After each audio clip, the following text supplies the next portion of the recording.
まずね To keep all those climax moments in an action movie to appear like to appear more often like throughout the game to keep that climax going, very intense battles and stuff.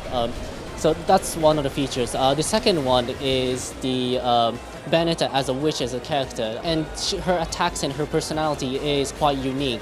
Just because the witch factor, she's able to use those demon summoning moves, and she's able to summon those big punches from hell. And probably the most important of all is the how the game actually plays. They wanted the game to play really fluid and very intuitive. Their main goal was to have the players to attack wherever they want to, whenever they want to. It just plays well. It's just great to watch, but it's even better to actually play it. Luca, the new character we revealed in Cologne, is all we can tell for now is that he is chasing Bayonetta for a reason. It's not a really happy reason of why he's chasing Bayonetta. He's going to play a big part in the story. The first weapon, the grenade launcher, which we call it Lieutenant Kilgore, it's basically a grenade launcher, so it's quite heavy and it's slow, but the firepower is so massive, so it's a very powerful, slow but powerful kind of weapon. The other weapon, the skateboard, which we call a jet, it's basically skateboard, and if you run with the skateboard, the ice coming and falling through and stuff.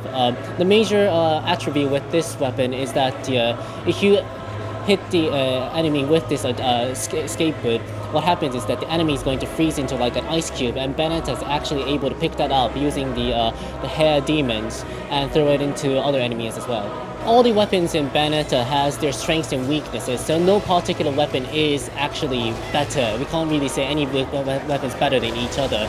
In Bayonetta, she can equip one weapon in her hand and one in her feet, and she can also equip another set. This can be changed real time through the battles, so player can switch in a mid combo and go to the other set and go for a complete different attack. As for acquiring new weapons, in the game, Bayonetta is able to pick up this record or LP disc, and what happens is that she can actually she's gonna give it to this weaponsmith, and it's gonna convert into the new weapon that she's looking for. You are able to pick up enemy weapons. What's important is that the enemy weapons is also playing a very tactical part of the gameplay. Player can choose to he may choose to attack with the enemy weapon first, then follow with the original equipment that Bayonetta have, or you could go vice versa. About the acquiring the new weapons for Bayonetta, she can trade in that record to this person called Rodan, who owns a bar called Gates of Hell. Now this bar also acts as the weaponsmith that Bayonetta buys her weapons through. Apart from the weapons, Rodan also sells some accessories and items, which kind of acts like the supporting role in the Bayonetta's battles. The torture attacks can be used by using the gauge, which is called magic gauge, which appears right under the life gauge. This was designed like kind of a make or break feature.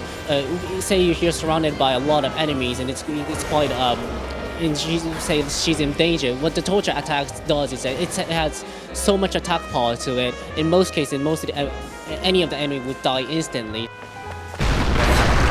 They really wanted the boss to be really large, so the ones we're showing at this show is also quite large.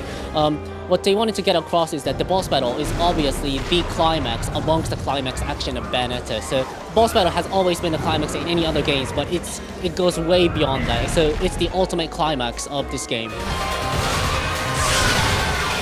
We feel that this is the ultimate action game, so please keep your hopes high and wait for our release in January.